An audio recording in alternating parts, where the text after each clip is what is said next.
Hey friends, how are you? So in this new video, we are going to talk about why students do cheating in examination and what are those factors that motivate students for not cheating. So there are two types of student, one who cheats and one who doesn't cheat.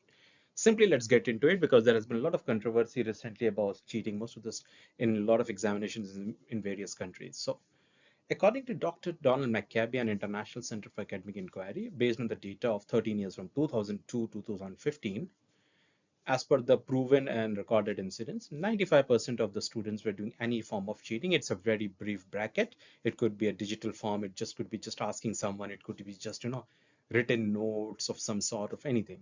64% were who said to have done it, committed plagiarism, simply taking the sources and not properly referencing it to get better grades.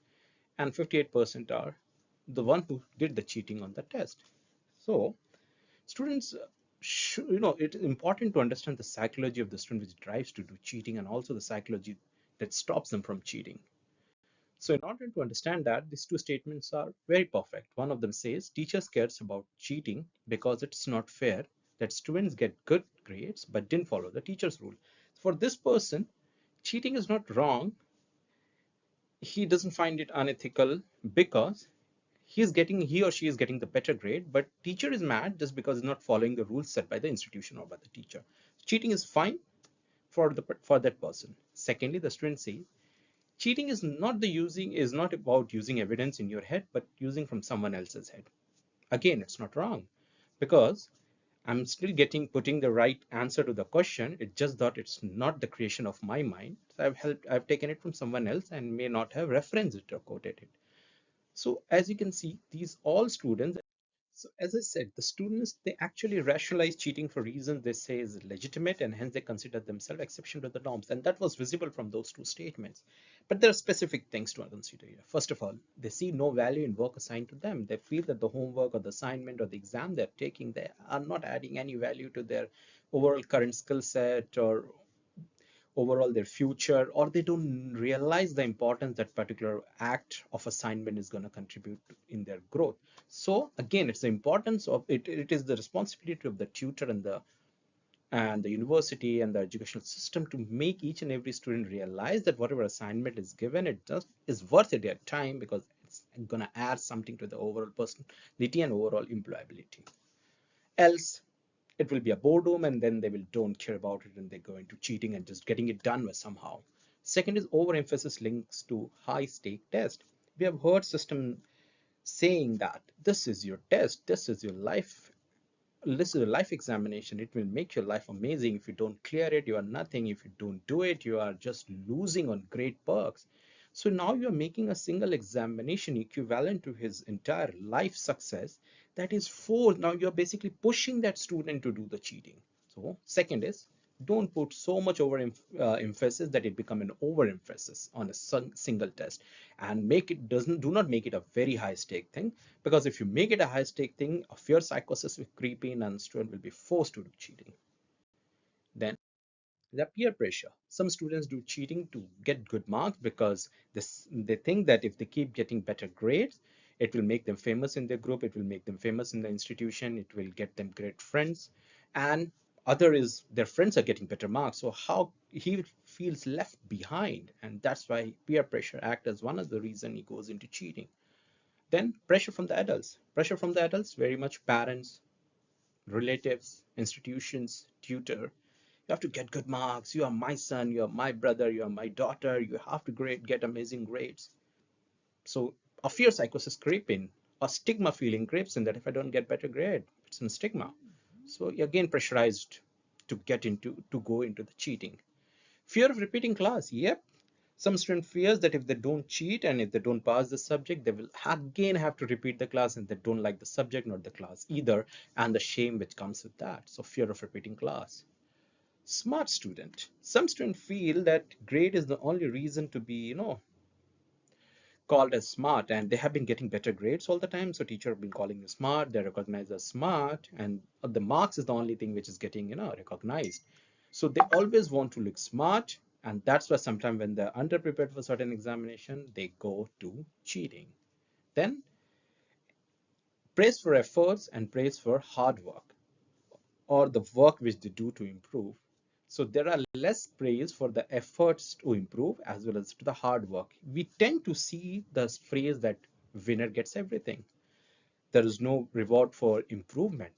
So it happens that the person who gets 90 marks is always praised, 100 marks is always praised, but the person who got a score from 60 to 70, 70 to 80, he doesn't get the praises, or he or she does not get the praises or the approval of their peer, of the tutor, of the system, or of the parent. So there hardly any praise for the efforts and for the hard work. And that's why this thing that marks is everything, and when they're not prepared, they go for the cheating. Now, but there are students who don't cheat. So that's where that's also we should understand what's their psychology.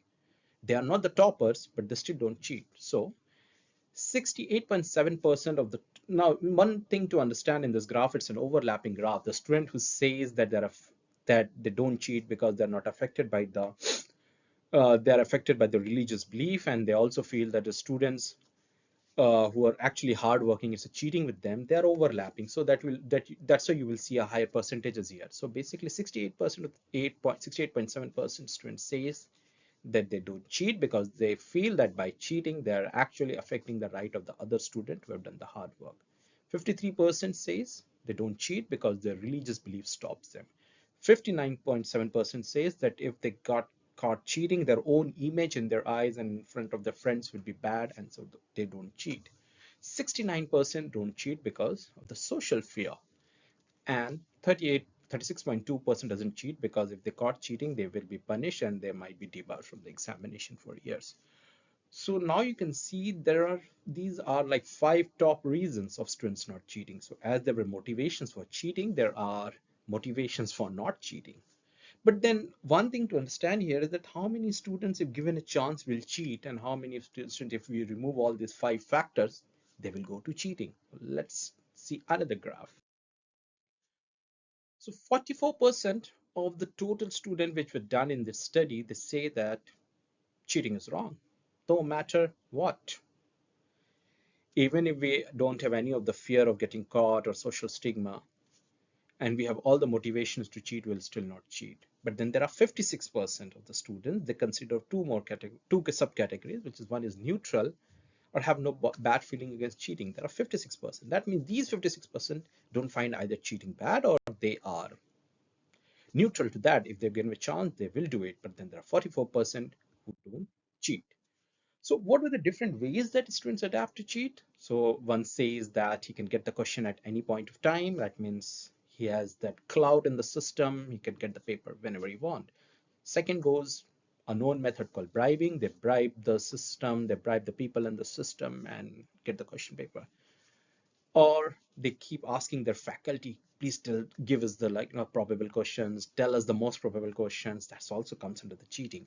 And then putting the slips of paper inside your braids, writing answer to a question on one or other material, and then actually trying to being smart in examination and the pretext of something, looking at that and writing.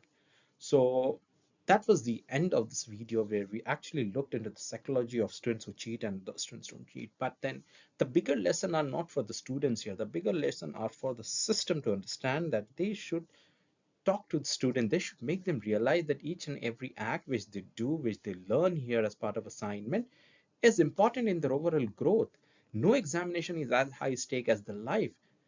The system or the parent should not put pressure on the students to make them susceptible to these acts. But then there are students who, even after these pressures, don't cheat. Thank you very much. Put on your comments. How did you like this short video, 1 minute thing? And before I say adios, these are the references. So we took the reference from Harvard Graduate School of Education, Edutopia, and the SAGE journal, which talk about investigating reasons, attitudes, and role of demographic variable.